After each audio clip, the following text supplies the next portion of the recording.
ওকে, তো এই যে এখানে হাইড্রোজেন এবং হাইড্রোক্সাল আয়ন, যেটা আসবে আমাদের হাইড্রোজেন আসবে অ্যাসিড থেকে, হাইড্রোক্সিল আসবে আমাদের ক্ষার থেকে, আলটিমেটলি ওয়াটার ফর্ম করে। এবং এখানে আমরা যখন বিক্রিয়ায় ডেলিচটা লিখি তখন পজিটিভ আকারে লিখি, বাট ডেলিচ আলাদাভাবে লিখলে -57.34 কিলো জুল এটা আমাদের হয়।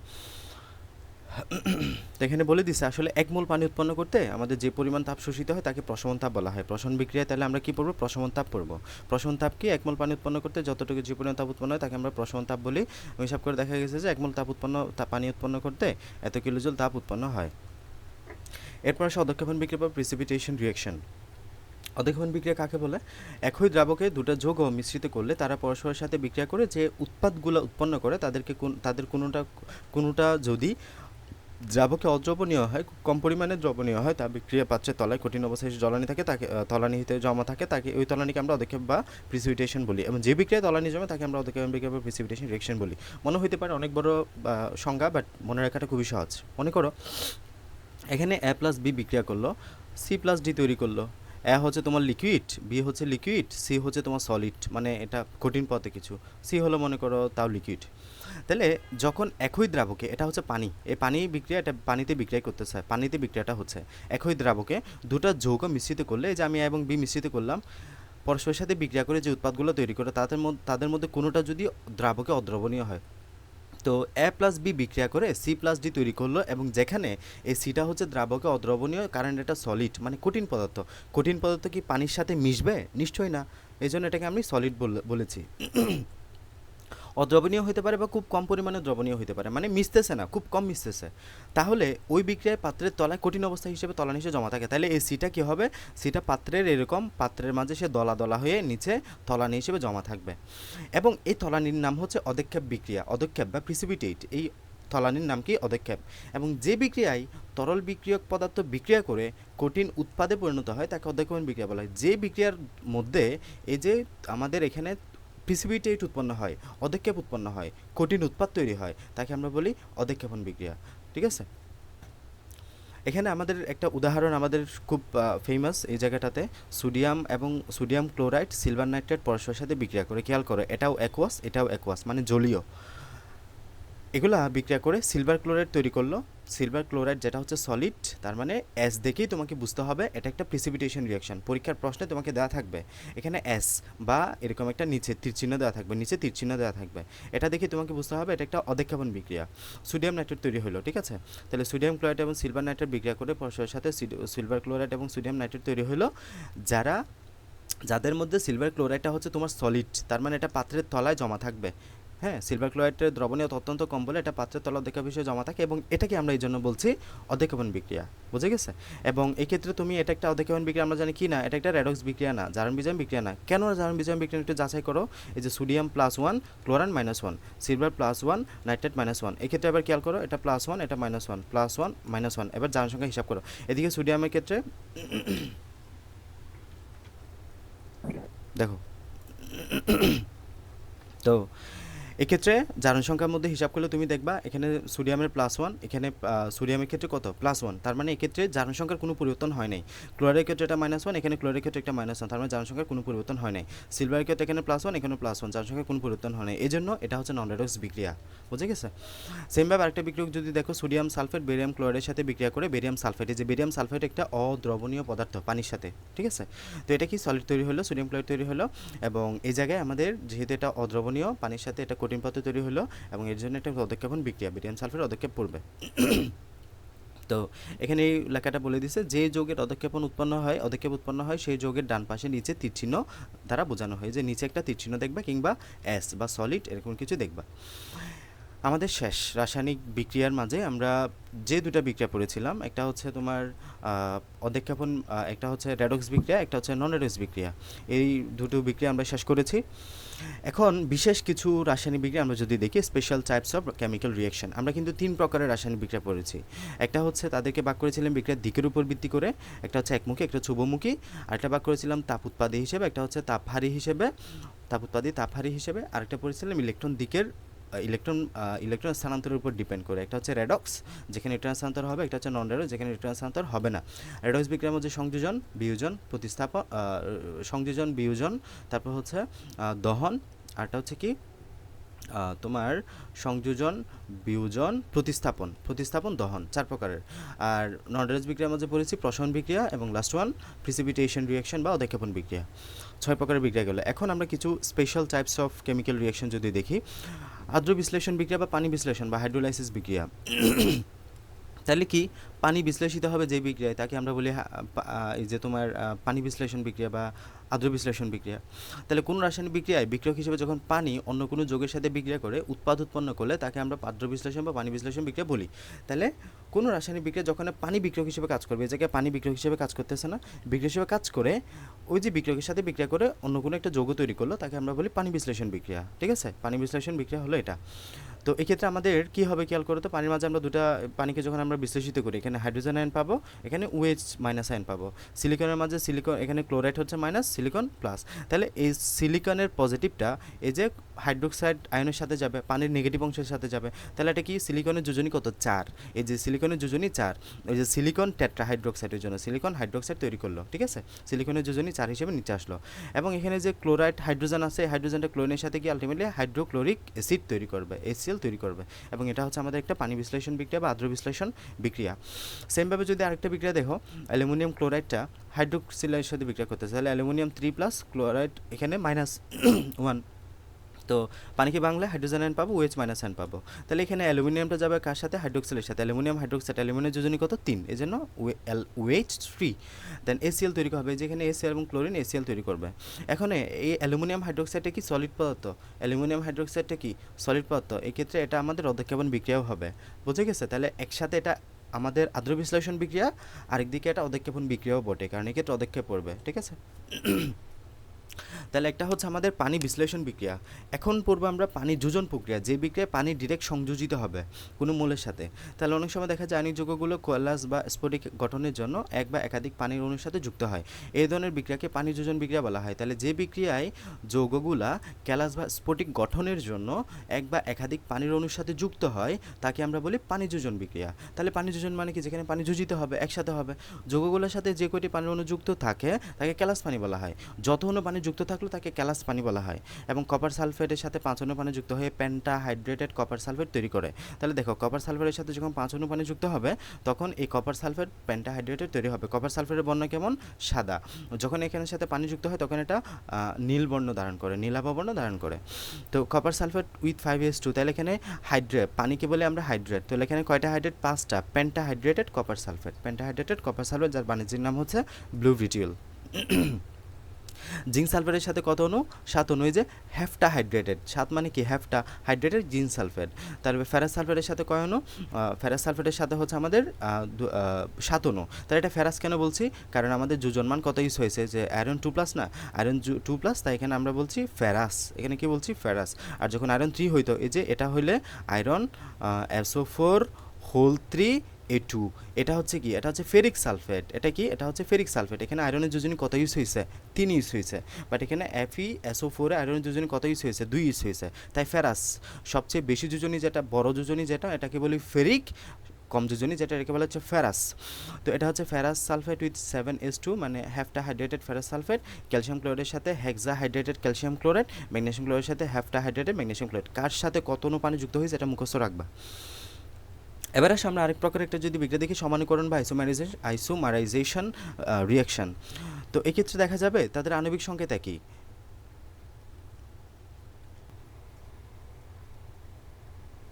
ওকে, তো সমানীকরণ বা আইসোমারাইজেশন বিক্রিয়া, এক্ষেত্রে দেখব আণবিক সংকেতটা কি, আণবিক সংকেতটা কেমন, আণবিক সংকেতটা একই কিন্তু গাঠনিক সংকেত ভিন্ন। যখন আমরা ভাগ করব, মানে গাঠনিকভাবে তারা আমরা দেখব স্ট্রাকচারালভাবে তারা ভিন্ন, তো তাদেরকে আমরা বলি পরস্পরের সমাণু। এবং একটা সমাণু থেকে অপর একটা সমাণু তৈরির যে প্রক্রিয়া, তাকে আমরা বলি সমানুকরণ বিক্রিয়া। সমানুকরণ বিক্রিয়া মানে কি, একটা সমাণু থেকে অপর একটা সমাণু তৈরির যে প্রক্রিয়া, তাকে আমরা বলি সমানুকরণ বিক্রিয়া। খেয়াল করো, এখানে আমাদের অ্যামোনিয়াম সায়ানাইড দেওয়া আছে, এখানে গণত মাইক্রোফোন অফ করো। আচ্ছা, তো এখানে তুমি এই অ্যামোনিয়াম সায়ানাইডের মাঝে নাইট্রোজেনের সংখ্যা গণনা করো, হাইড্রোজেনের সংখ্যা গণনা করো, অক্সিজেনের সংখ্যা গণনা করো, কার্বনের সংখ্যা গণনা করো। নাইট্রোজেনের সংখ্যা কত এখানে? নাইট্রোজেনের সংখ্যা হচ্ছে কত? 2টা। নাইট্রোজেনের সংখ্যা কত? নাইট্রোজেনের সংখ্যা হচ্ছে 2টা। হাইড্রোজেনের সংখ্যা কত? হাইড্রোজেনের সংখ্যা হচ্ছে 4টা। অক্সিজেনের সংখ্যা কত? 1টা। কার্বনের সংখ্যা কত? 1টা। এই পাশেও হিসাব করে তো, হাইড্রোজেন 1টা, এদিকে 2টা, এদিকে 2টা, কত হলো? 4টা। নাইট্রোজেন এখানে 1টা, এখানে 1টা, টোটাল হলো 2টা। অক্সিজেন 1টা, কার্বন 1টা, এই যে অক্সিজেন 1টা, কার্বন 1টা, হাইড্রোজেন 4টা এবং নাইট্রোজেন 2টা, মিলে গেল। তাহলে এখানে দেখবো আমরা তাদের আণবিক সংকেতটা একই, বাট গাঠনিকভাবে তারা ভিন্ন। গাঠনিকভাবে তারা ভিন্ন। এই যে এই সংকেতটা হচ্ছে অ্যামোনিয়াম সায়ানাইডের, আর দিকে যে সংকেত এটা হচ্ছে ইউরিয়া, NH2CU NH2। তো এরা হচ্ছে আমাদের সমানীকরণ বিক্রিয়া। আরেকটা দেখবো আমরা পলিমারকরণ বিক্রিয়া বা পলিমারাইজেশন রিঅ্যাকশন। প্রভাবক উচ্চ তাপের প্রভাব যখন এক বা একাধিক যৌগের অসংখ্য ক্ষুদ্র ক্ষুদ্র অণু পরস্পরের সাথে যুক্ত হয়ে একটা বৃহদাকার অণু তৈরি করে, তাকে আমরা বলি পলিমারকরণ বিক্রিয়া। ঠিক আছে? তাহলে অসংখ্য যখন ছোট ছোট অণু একসাথে ধরে, মনে করো এই যখন তুমি পলিমারকরণ বিক্রিয়া দিবা, তখন এরকম এ এ এ এ এ অনেক বড় একটা শিকল তৈরি হবে এর। ঠিক আছে? তো এটা হচ্ছে এর মনোমার, যেটা তৈরি হলে এটাকে বলা হচ্ছে এর পলিমার। তো এই ক্ষেত্রে আমরা তো প্রভাবক দেখব, উচ্চচাপ দেখব, তাপ দেখব। প্রভাবক উচ্চচাপ তাপের প্রভাবে যখন এক বা একাধিক যৌগের অসংখ্য ক্ষুদ্র ক্ষুদ্র অণু পরস্পরের সাথে যুক্ত হয়ে একটি বৃহদাকার অণু তৈরি করে, তাকে আমরা পলিমারকরণ বিক্রিয়া বলি। এক্ষেত্রে বৃহদাকার অণুটিকে পলিমার অণু বলা হয়, ক্ষুদ্র অণুটিকে মনোমার অণু বলা হয়। ঠিক আছে? তাহলে এক্ষেত্রে যেটা বড় তৈরি হইলো, এক্ষেত্রে যেটা আমাদের এখানে বড় তৈরি হলে তাকে আমরা পলিমার বলি, যেটা ক্ষুদ্র ক্ষুদ্র তৈরি হলে এটাকে আমরা মনোমার বলি। এবং যে বিক্রিয়ায় অসংখ্য মনোমার থেকে পলিমার তৈরি হয় তাকে আমরা বলি পলিমারকরণ বিক্রিয়া। যে বিক্রিয়া অসংখ্য মনোমার থেকে পলিমার তৈরি হয় তাকেই বলি আমরা পলিমারকরণ বিক্রিয়া। তো উদাহরণ দিয়েছে একটা, আমাদের ইথিলিন যখন অসংখ্য পরস্পরের সাথে যুক্ত হয় তখন আমরা আলটিমেটলি পলিথিন পাই, পলিমার। ইথিলিন হচ্ছে ক্ষেত্রে মনোমার, পলিমার হচ্ছে পলিথিন। এক্ষেত্রে অক্সিজেন প্রভাবক লাগবে, 200 ডিগ্রি সেলসিয়াস তাপমাত্রা লাগবে, 1200 atm চাপ লাগবে। ঠিক আছে? এখন বাস্তব ক্ষেত্রে আমরা কিছু রাসায়নিক বিক্রিয়ার যদি উদাহরণ দেখি, বাস্তব ক্ষেত্রে আমরা কিছু রাসায়নিক বিক্রিয়ার সম্মুখীন হই বা আমরা দেখি আমাদের চারপাশে ঘটতে। লোহায় মরিচা পড়া কিন্তু এক প্রকার রাসায়নিক বিক্রিয়া। এক্ষেত্রে দেখো, এই যে আয়রন হচ্ছে লোহা, আয়রনে আমরা জানি আমাদের চারপাশে কী থাকে? অক্সিজেন থাকে। এই যে অক্সিজেন হচ্ছে দেড় অণু, এখানে অক্সিজেন কাজ করবে। আবার আমাদের চারপাশে জলীয় বাষ্প, পানিও থাকে। এই যে জলীয় বাষ্প বা পানি, এই যে আয়রন, অক্সিজেন, পানি পরস্পরের সাথে বিক্রিয়া করে আয়রন হাইড্রোক্সাইড তৈরি করবে। এই আয়রন হাইড্রোক্সাইড যখন এখানে আমাদের এগেইন রিফর্ম হয়ে আয়রন Fe2O3 NH2O, এন সংখ্যক পানি, এখানে এন এর মান আলটিমেটলি আমাদের জানা নেই। হ্যাঁ, আয়রন অক্সাইড এখানে আমাদের এই যে তোমার এন এর অণু স্পেসিফিকলি জানা নেই, যে কোনো পূর্ণ সংখ্যা হইতে পারে, 1 2 3 যে কোনো পূর্ণ সংখ্যা এটা হইতে পারে। ঠিক আছে? পানির অণু নির্দিষ্ট না। Fe2O3 NH2 এটা হচ্ছে আমাদের তোমার মরিচার সংকেত। তাহলে এটা আমাদের হয়, এই যেখানে বলে দিয়েছে আয়রন বাতাসে অক্সিজেন জলীয় বাষ্পের সংস্পর্শে বিক্রিয়া করে ফেরিক অক্সাইড। এখানে ফেরিক কেন বলা হচ্ছে? কারণ এখানে আয়রনের যোজনী কত ইউজ হয়েছে? 3, বা মরিচা তৈরি হয়। এই যে আয়রনের যোজনী 3 না, FeOH3 আয়রন যোজনী এই 3টা নিচে আসছে, OH1 নিচে আসছে, ফেরিক অক্সাইড তৈরি হয়, মরিচা তৈরি হয় এবং এতে ধাতুর পৃষ্ঠতল ক্ষয় হয়, মরিচা যাত্রা হয়ে জাতীয় পদার্থ হয়, এর ভিতর থেকে বাতাসে অক্সিজেন জলীয় বাষ্প ঢুকে লোহার পৃষ্ঠকে ক্রমাগত ক্ষয় করতে থাকে। আচ্ছা, তো এরপর আসে তামা এবং অ্যালুমিনিয়াম ক্ষয়রূপ। তো লোহার তৈরি দ্রব্যাদি ছাড়াও আমরা আমাদের দৈনন্দিন জীবনে কপার, অ্যালুমিনিয়াম দ্রব্যাদি ব্যবহার করে থাকি। কপার এবং অ্যালুমিনিয়াম দ্রব্যাদি বাতাসের অক্সিজেনের সংস্পর্শে এলে প্রথমে তাদের উপরে কপার অক্সাইড এবং অ্যালুমিনিয়াম অক্সাইডের আস্তরণ পড়ে। এই যে বাতাসের পরবর্তীতে বাতাস অক্সিজেন উপর উক্ত আস্তরণ ভেদ করে কপার এবং অ্যালুমিনিয়ামের সংস্পর্শে আসতে পারে না, বিক্রিয়া সাধিত হয় না। কপার এবং অ্যালুমিনিয়ামের ক্ষয় সাধিত হয় না। কপার এবং অ্যালুমিনিয়াম যথাক্রমে এই যে কপার অক্সাইড এবং আমাদের অ্যালুমিনিয়াম অক্সাইড, এই যে কিউপ্রিক অক্সাইড বলা হয় এটাকে, কিউপ্রিক অক্সাইড এবং অ্যালুমিনিয়াম অক্সাইড আমাদের কপার এবং অ্যালুমিনিয়ামকে রক্ষা করে। ঠিক আছে? যখনই তুমি, এই যে এটা মনে হলো একটা কপার দণ্ড, হ্যাঁ, এই কপার দণ্ড যখন বাতাসের সংস্পর্শে আসবে তখন এটা কিউপ্রিক অক্সাইড তৈরি করে, এখানে এই যে কিউপ্রিক অক্সাইড আস্তরণ তৈরি করে, ফলে পরবর্তীতে বাতাস আর ভিতরে ঢুকতে পারে না, ফলে কিউপ্রিক অক্সাইড আর তৈরি হয় না, কপারটা সুরক্ষিত থাকে, মানে রং করে দেওয়ার মতো অনেকটা। পিঁপড়া বা মৌমাছির কামড়। তো পিঁপড়া যখন আমাদেরকে কামড় দেয় ওখানে আমাদের অ্যাসিড জাতীয় কিছু পদার্থ থাকে। পিঁপড়া বা মৌমাছির হুলে অ্যাসিড জাতীয় কিছু পদার্থ থাকে, যার জন্য জ্বালা যন্ত্রণা সৃষ্টি হয়। তো ওখানে কী করতে হয়? কত স্থানে চুন প্রয়োগ করা হয় বা ক্ষারক কিছু একটা দেওয়া হয়, ফলে তার অ্যাসিডের সাথে বিক্রিয়া করে প্রশমন বিক্রিয়া ঘটে, আলটিমেটলি জ্বালা যন্ত্রণা বন্ধ হয়। শ্বাস প্রশ্বাসের মাধ্যমে শক্তি উৎপাদন, এটা আমাদের শ্বসন বিক্রিয়া, শ্বসনের মাধ্যমে হয়, আমাদের শরীরের প্রতিটি কোষে শ্বসন সাধিত হয়। ঠিক আছে? শ্বসন, অন্তঃশ্বসন, বহিঃশ্বসন, অন্তঃশ্বসনটা আমরা পড়ছি। এখানে আমাদের যে and product of digestion of carbohydrate mainly glucose, তাই না?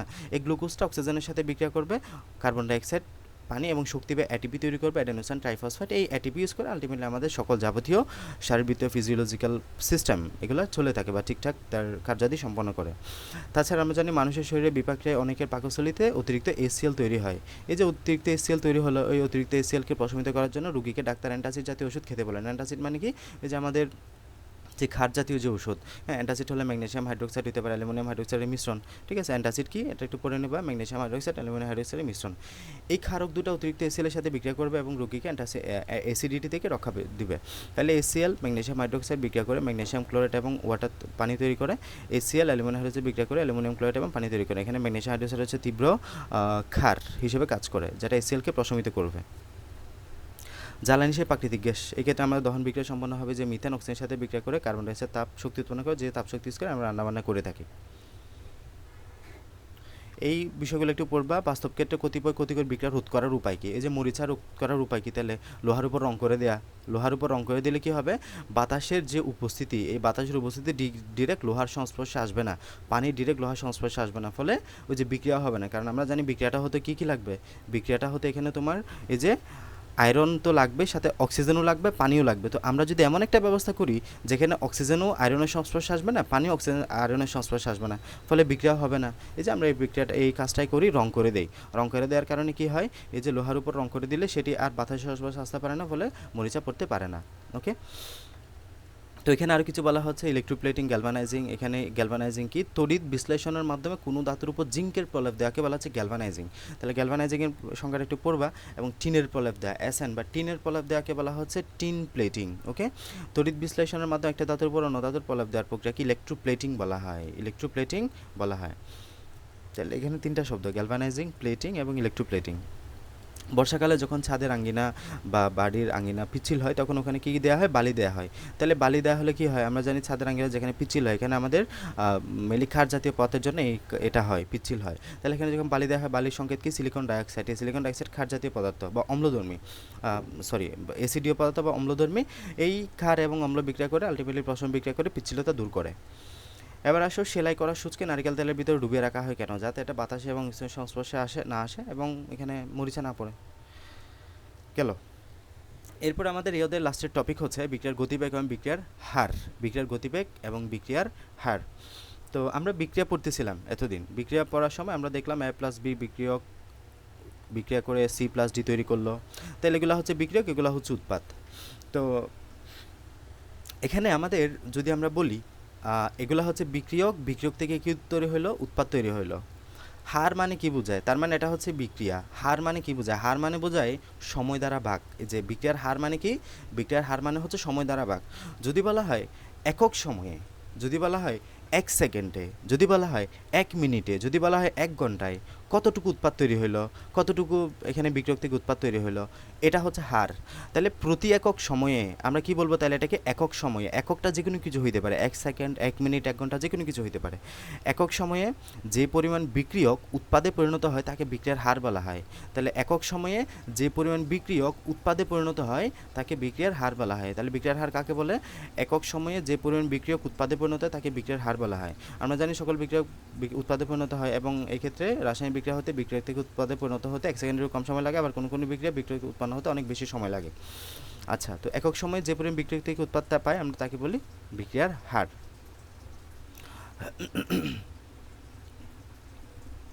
তো এখন আমরা লা শাতেলিয়ান নীতি, এই নীতিটা একটু দেখব, তাহলে আমাদের অধ্যায়টা শেষ হবে। লা শাতেলিয়ান নীতি বিষয়টা কি দেখো, এখানে আমাদের দুইটা গ্রাফ দেওয়া আছে, দুইটা গ্রাফ, হ্যাঁ।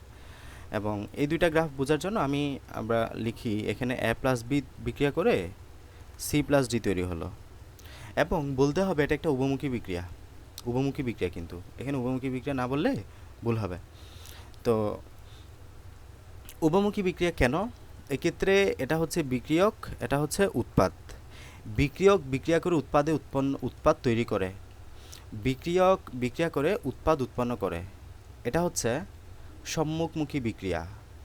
এবং প্রতি একক সময়ে যতটুকু বিক্রিয়ক উৎপাদ, প্রতি একক সময়ে বিক্রিয়ক থেকে যতটুকু উৎপাদ তৈরি হলো তাকে বলা হচ্ছে সম্মুখমুখী বিক্রিয়ার হার। কারণ হার বললে আমাকে সময়টা উল্লেখ করতে হবে। তাহলে বিক্রিয়ক থেকে উৎপাদ উৎপন্ন হওয়া প্রতি একক সময়ে, সেটা হচ্ছে সম্মুখমুখী বিক্রিয়ার হার। উৎপাদ থেকে বিক্রিয়ক তৈরি হওয়া, এটা হচ্ছে পশ্চাৎমুখী বিক্রিয়া বা বিপরীত বিক্রিয়ার হার বা পশ্চাৎমুখী বিক্রিয়ার হার। তাহলে বিক্রিয়ক যখন উৎপাদ তৈরি করে তখন সম্মুখমুখী, উৎপাদ যখন বিক্রিয়ক তৈরি হয় তখন পশ্চাৎমুখী। তো একদম বিক্রিয়াটা শুরু হচ্ছে, জাস্ট এই যে মাত্র বিক্রিয়াটা শুরু হচ্ছে, তুমি এখানে সবটুকুই এ সবটুকুই বি, তাই না, সবটুকুই এ সবটুকুই বি, তাহলে যখন বিক্রিয়া শুরুই হবে একদম শুরুর দিকে সম্মুখমুখী বিক্রিয়ার হারটা সবচেয়ে বেশি থাকবে, কারণ তখন বিক্রিয়ক সবচাইতে বেশি, উৎপাদ তখনও উৎপন্ন হয় নাই, জাস্ট হবে।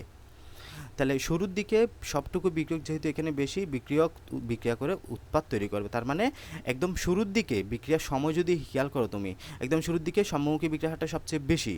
আস্তে আস্তে এখানে উৎপাদ বাড়তে থাকবে, উৎপাদ বাড়তে থাকলে উৎপাদগুলো বিক্রিয়া করে বিক্রিয়কে পরিণত হওয়া শুরু করবে, কিংবা আমরা যেটাকে বলছি বিপরীতমুখী বিক্রিয়ার হারটা বাড়বে, পশ্চাৎমুখী বিক্রিয়ার হারটা বাড়বে। এক্ষেত্রে গ্রাফটা খেয়াল করো, এদিকে হচ্ছে তোমার সময়, এইদিকে বোঝাচ্ছে তোমার সময়, উপর দিকে বোঝাচ্ছে তোমার বিক্রিয়ার হার, বিক্রিয়ার হার।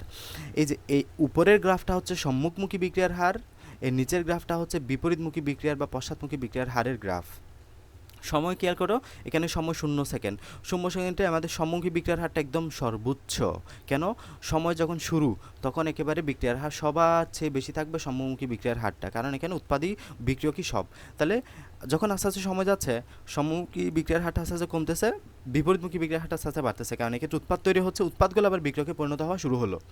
এই যে সম্মুখী বিক্রিয়ার হার কমলো, বিপরীতমুখী বিক্রিয়ার হার বললো, এবং একটা সময় গিয়ে যতটুকু বিক্রিয়ক উৎপাদে পরিণত হবে ঠিক ততটুকুই উৎপাদ আবার বিক্রিয়কে পরিণত হয়ে যাবে। বাইরে থেকে মনে হবে যেন বিক্রিয়াটা স্থির, আসলে বিক্রিয়াটা স্থির না, বিক্রিয়াটা তখন সাম্য অবস্থায় চলে গেছে, মানে উভয় বিক্রিয়ার হার সমান হয়ে গেছে। এবং যে সময় গিয়ে বাইরে থেকে মনে হবে বিক্রিয়াটা স্থির, বাইরে থেকে মনে হবে বিক্রিয়াটা স্থির, কেন মনে হবে? কারণ যতটুকু বিক্রিয়ক উৎপাদ উৎপন্ন করতেছে ঠিক ততটুকুই উৎপাদ আবার বিক্রিয়কে পরিণত হয়ে যাচ্ছে, এবং এই অবস্থাটিকে আমরা বলি উভমুখী বিক্রিয়ার সাম্য অবস্থা। এটাই হচ্ছে সাম্য অবস্থা বা ইকুইলিব্রিয়াম, সাম্য অবস্থা। এবং যেহেতু উভমুখী বিক্রিয়া হচ্ছে এই জন্য আমরা উভমুখী বিক্রিয়ার সাম্য অবস্থায় বলি। এবং এক্ষেত্রে তুমি যখন বিক্রিয়ার হার দিয়ে তো দেখলা গ্রাফটা, এবার ঘনমাত্রা দিয়ে দেখো। আমরা জানি যখন বিক্রিয়া শুরু হয় A+B, মানে আমাদের বিক্রিয়কের ঘনমাত্রা সবচেয়ে বেশি, উৎপাদের ঘনমাত্রা 0। যখন সামনে যাইতে থাকবে, সময় বাড়তে থাকবে, তখন এটার ঘনমাত্রা আস্তে আস্তে কমতে থাকবে, এটা ঘনমাত্রা আস্তে আস্তে বাড়তে থাকবে। এই গ্রাফটা খেয়াল করো, যখন সময় একেবারে 0, ঘনমাত্রা একেবারে আমাদের বিক্রিয়কের ঘনমাত্রা সর্বোচ্চ, উৎপাদের ঘনমাত্রা এখানে 0, হ্যাঁ, উৎপাদ তখন উৎপন্ন হয় নাই, বাট সময় আস্তে আস্তে যাচ্ছে, এখানে আমাদের বিক্রিয়কের ঘনমাত্রা আস্তে আস্তে কমতেছে, উৎপাদের ঘনমাত্রা বাড়তেছে। একসাথে সময় গিয়ে দুটা দেখা যাবে স্থির, এখানে আর কোনো পরিবর্তন নাই। এই যে এটা একটা ফ্ল্যাট লাইন হয়ে গেল, এটা একটা ফ্ল্যাট লাইন হয়ে গেল, মানে বিক্রিয়কের ঘনমাত্রাও একদম স্থির, উৎপাদের ঘনমাত্রা একদম স্থির। ওকে, এবং এটাই হচ্ছে উভমুখী বিক্রিয়ার সাম্য অবস্থা। তো আমরা লা-শাতেলের নীতিটা কি বলবো? লা-শাতেলের নীতি হচ্ছে এখানে বলছে, হ্যাঁ, কোনো বিক্রিয়ায় সাম্যাবস্থা থাকাকালীন, আচ্ছা এবার আসো যে এখানে সাম্যাবস্থাগুলো ক্লিয়ার করে নিই। উপমুখী বিক্রিয়া বিক্রিয়ক পদার্থগুলোর পরস্পরের সাথে বিক্রিয়া করে উৎপাদ উৎপন্ন করে, এবং এই বিক্রিয়াকে সাম্যমুখী বিক্রিয়া বলা হয়। বিক্রিয়ক উৎপাদে পরিণত হচ্ছে, এটা হচ্ছে সম্মুখী বিক্রিয়া। উৎপাদ বিক্রিয়কে পরিণত হচ্ছে, এটা হচ্ছে পশ্চাৎমুখী বিক্রিয়া। এবং বিক্রিয়ার শুরুতে সম্মুখী বিক্রিয়ার হার অনেক বেশি থাকে, যত সময় যেতে থাকে সম্মুখী বিক্রিয়ার হারটা কমতে থাকে। আচ্ছা, বিক্রিয়ার শুরুতে পশ্চাৎমুখী বিক্রিয়ার হার কম থাকে, যত সময় পার হয় পশ্চাৎমুখী বিক্রিয়ার হার তত বাড়তে থাকে, সময় যাইতে থাকলে পশ্চাৎমুখী বিক্রিয়ার হারটা বাড়বে। এক সময় গিয়ে সম্মুখী বিক্রিয়ার হার এবং পশ্চাৎমুখী বিক্রিয়ার হার সমান হয়ে যাবে, এবং তাকে আমরা বলি সাম্য অবস্থা। ওকে, এখন আমাদের লা-শাতেলের নীতি কী বলে? এই যে কোনো উভমুখী বিক্রিয়ার সাম্য অবস্থা, এটা হচ্ছে উভমুখী বিক্রিয়া হবে। কোনো উভমুখী বিক্রিয়ার সাম্য অবস্থায় যখন সেটা সাম্য অবস্থায় চলে যাবে, তখনই যদি যদি তুমি তাপ, চাপ, ঘনমাত্রা ইত্যাদি পরিবর্তন করো, তবে সাম্যের অবস্থানের এমনভাবে পরিবর্তন হবে যেন তাপ, চাপ, ঘনমাত্রা পরিবর্তনের ফলাফলটা প্রশমিত হয়। মানে তুমি যদি উভমুখী বিক্রিয়ার সাম্য অবস্থা থাকাকালীন এটা একটা উভমুখী বিক্রিয়ার সাম্য অবস্থায় চলে আসছে, তখন যদি এখানে বিক্রিয়ার কিছু নিয়ামক আছে, যেমন তাপ, চাপ, ঘনমাত্রা, এইসব নিয়ামক যদি এমনভাবে পরিবর্তন করো যেন এখানে সাম্যের অবস্থান, মানে এখানে বিক্রিয়ক উৎপাদে পরিণত হওয়া, উৎপাদ বিক্রিয়কে পরিণত হওয়া, এই পরিবর্তনটা এমনভাবে হবে যেন তুমি যে নিয়ামক পরিবর্তন করলা, এই নিয়ামক পরিবর্তনের ফলাফলটা বোঝাই যাবে না, এই নিয়ামক পরিবর্তনের ফলাফলটা প্রশমিত হবে। ঠিক আছে, তাহলে আমরা লা-শাতেলের নীতি কেন ইউজ করব? কারণ আমরা জানি আমরা যখন A+B থেকে C উৎপন্ন করছি মনে করো, তাহলে আমাদের শিল্পে আমরা কেন বিক্রিয়াটা করতেছি? আমরা চাচ্ছি A এবং B বিক্রিয়া করে C উৎপন্ন করুক। এসিটা চিনি হইতে পারে, এটা লবণ হইতে পারে, যে কোনো কিছু হইতে পারে, যে কোনো প্রোডাক্ট যেটা আমাদের দরকার, সাবান হইতে পারে। তাহলে আমাদের আলটিমেটলি কী দরকার? এই সাবানটা দরকার। তাহলে আমরা কখনোই চাইবো না এই সাবানটা আবার উৎপাদ এইগুলো তৈরি করে ফেলুক। তা আবার আমরা এটাও জানি যে উভমুখী বিক্রিয়া কিন্তু সিটা বিক্রিয়া করে আবার A+B তৈরি করতে পারে, বাট আমরা এটা হতে দিব না। এই জন্য আমরা এখানে তাপ, চাপ, ঘনমাত্রাগুলো আমাদের কিছু যে সাম্য অবস্থা বা লাসাতালের নীতি মেনে আমরা চেঞ্জ করব, যে চেঞ্জ করার ফলে আমরা আমাদের শিল্প কারখানায় যে লাভজনকভাবে উৎপন্ন হয়, আমরা যেখানে সাবান উৎপন্ন করতে চাচ্ছি, এই সাবানটা যাতে আমাদের লাভজনকভাবে উৎপন্ন হয়, ওই প্রসিডিউরে আমরা যাব। মানে আমাদের আলটিমেটলি গোল হচ্ছে সর্বোচ্চ পরিমাণে সাবান উৎপন্ন করা বা সর্বোচ্চ পরিমাণে উৎপাদ উৎপন্ন করা। ওকে, তো লাসাতাল নীতির ব্যাখ্যা এখানে যদি একটু দেখো, ফার্স্ট অফ অল আমাদের তাপের ব্যাখ্যা আমি এটা নিজের মতো করে একটু বোঝাই দিই, তোমরা বুঝে নিও। হ্যাঁ, এখানে অনেকগুলো কথাবার্তা লিখছে, আমি যে বলবো ওভাবে মনে রাখলে আলটিমেটলি সব হয়ে যাবে। আলাদাভাবে এতগুলো পড়ার দেখা না, তুমি নিজ থেকেই লিখতে পারবা। আচ্ছা, আমাদের লাসাতাল নীতি ফার্স্ট অফ অল তাপের প্রভাব পড়তে হবে, এরপরে চাপের প্রভাব, এরপরে ঘনমাত্রার প্রভাবটা পড়তে হবে। দেখো তো কালি পেজ, চাপের প্রভাবটা দেখো। হ্যাঁ, তাপের প্রভাবটা,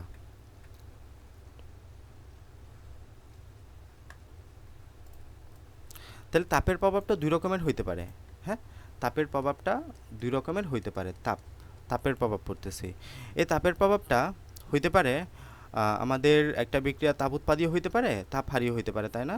একটা বিক্রিয়ক তাপ উৎপাদীয় হইতে পারে, তাপ হারিও হইতে পারে।